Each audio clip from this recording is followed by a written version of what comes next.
Good afternoon.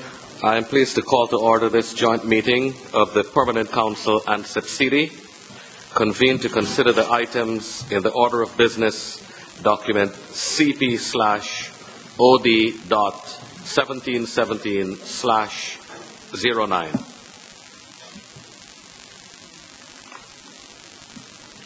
If there are no comments, the draft order of business is approved.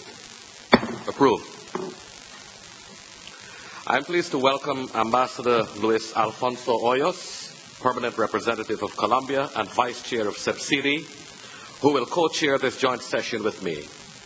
It is also a great pleasure to offer a warm welcome to Mr. John Sandrailo, Executive Director, and to Ms. Christine Herridge, Director of Disaster Management of the Pan American Development Foundation, and to Lieutenant General Jose Machado y Silva, Chairman of the Inter-American Defense Board.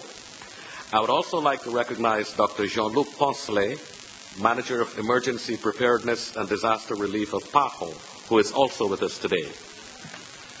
This joint session has been convened to consider issues related to the implementation of Resolution AG Res 2492, approved by the General Assembly at its 39th regular session on the existing mechanisms for disaster prevention and response and humanitarian assistance among member states. In welcoming also Ambassador Gabriel Fuchs, Chairman of the White Helmet Commission, I would like to recognize the leadership of the Permanent Mission of Argentina in putting together this meeting on such a current and pertinent issue.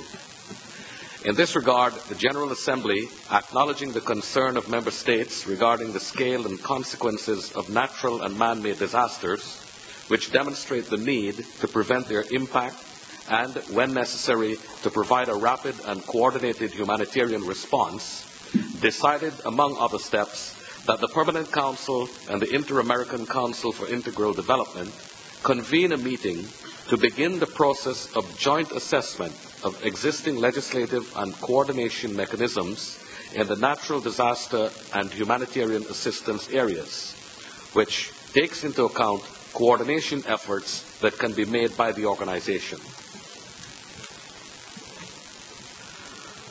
We move now to item 2 on the agenda, and it is with pleasure that I recognize the Assistant Secretary General of the organization, Ambassador Albert Ramdin, who will now offer the opening remarks. Ambassador Ramdin, you have the floor.